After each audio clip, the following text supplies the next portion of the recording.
are the wordsmiths of the world. We are the National Speakers Association. Our job is to sell the greatness of our people.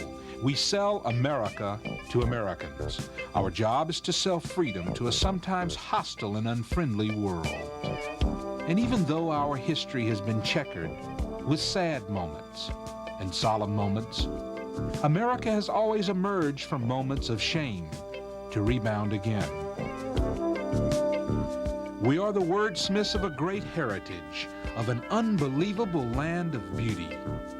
We are the word artists that paint verbal portraits of a great and a fabulous land, a land of untamed beauty. A land of shady oaks, a land of fiery volcanoes, of golden forest, of charming sunsets, a land where rivers fall from majestic mountains, a land touched uniquely by a power far greater than the universe itself, a land that promises a golden sunset at the end of each new day.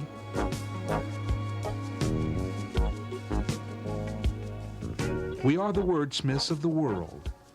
We give life to the animals she shelters. The world is a showcase of the great and the majestic animals, and the not so great, but just as majestic. Perhaps we humans can learn from our little furry friends. Perhaps we can learn when to open our mouths and, yes, when to keep them shut. Maybe we'd know when to stand up. Strange how this resembles a men's room. And when to lie down. Perhaps we could draw some courage from the great bald eagle, or some tenacity from the bulldog. Maybe we could have the wisdom of the deer, or the feistiness of a horse. Perhaps the stern nature of the elk, or the fight of the mountain lion. We are the wordsmiths of a great cause. We honor the people that built this great land, the Lincolns, the Washingtons, the Paul Reveres. We pay homage to the lady in the harbor, to the bells that toll for freedom. We remember those who built this great land and those who died to keep it free. A land whose greatest asset is its youth.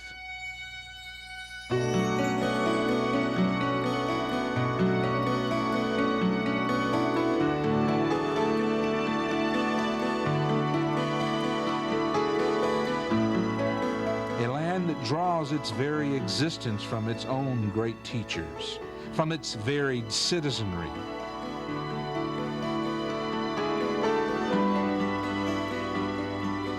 We are the wordsmiths of America, of her civil servants who gave their lives so that others might live, those who gave more than was asked of them, those who fought to protect a system that's not quite perfect, but one that values human life and dignity. A system that says that you can be a star, or you can reach for the stars, to walk where no man has walked before, to reach our greatest heights, and yes, to occasionally fail, but never to give up. We are the wordsmiths of great tradition. We share the bright lights, the music, the competition, the hands of happiness, the hands of astonishment, the touch of disappointment and shame.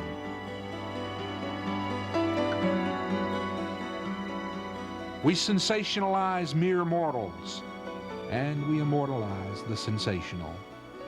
We are the wordsmiths of a great and a competitive people. We choose our own brand of heroes.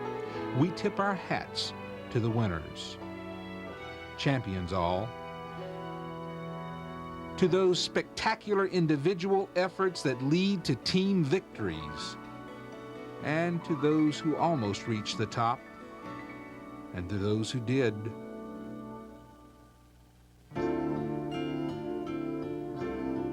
Here's to the winners who sought to cross the highest bridges, who tried new disciplines, who followed new paths, only to fail. Yes, here's to that never-ending struggle that we must all have the courage to speak about from the platforms of the world. We are the wordsmiths of the poor, as well as being the wordsmiths of the successful, the real, the unreal.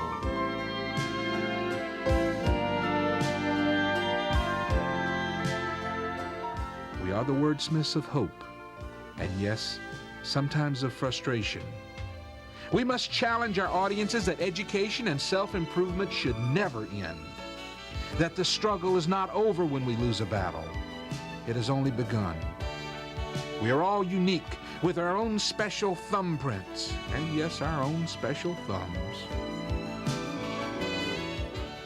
We must always welcome the new, but never forget the old. Let us never forget the yesterdays, the opportunities our forefathers sought. We are the wordsmiths of a great land, a land where leaves of opportunity fall from golden skies. We are the wordsmiths of the worker, the farmer, the laborer, the professional, the teacher, the minister, the doctor, the lawyer.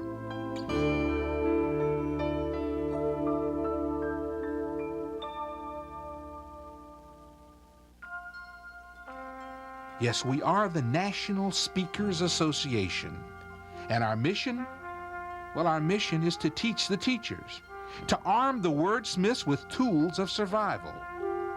When our founding father, Cavert Robert, first thought up the idea of the National Speakers Association, he and his partner, Marilyn Cundiff, planted the initial seeds of growth. They turned to a man by the name of Bill Johnson to serve as our first executive vice president. Cavert's philosophy then and now is let's not worry about a bunch of mice getting together to build a cat. Let's not worry about cutting our pie into smaller pieces. Let's just build a bigger pie. And with that challenge, the National Speakers Association began to grow. Our first president was none other than the great Bill Gove, one of the nation's premier speakers. No, this is not Bill. This is Bill's grandson. But I bet you don't recognize this shot of Bill either.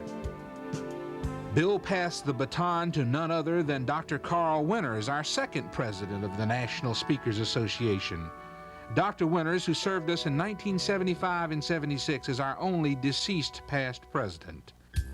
You probably don't recognize this little tyke, but he's none other than Donnie Hudson, our third president of the National Speakers Association from 1976 through 77. Donnie passed the gavel on to Joe Larson, who was our fourth president of NSA. Joe Larson brought a special business acumen to his role as president of NSA during 1977 and 78. He was followed by a self-proclaimed great president by the name of Ira Hayes, our fifth president of NSA. Everybody knows that Ira's trademark is the word great, and a great president indeed he was. Ira served as our fifth president of the National Speakers Association from 1978 through 1979. Ira passed the gavel on to the golden voice from Charlotte, North Carolina, Ty Boyd. Ty was our sixth president of NSA, serving us well during 1979 and 1980. Ty turned things over to the man from Columbus, Ohio. Would you believe that this lovely, smiling child could grow up to one day become a booking agent? Mike Frank, D. Michael Frank, was our first president of the National Speakers Association to be both a speaker and a booking agent, giving a whole new perspective to our organization. He served us in 1980 and 81 as our seventh president. And Mike passed the reins of leadership on to our eighth president, Don Thorin of Tempe, Arizona.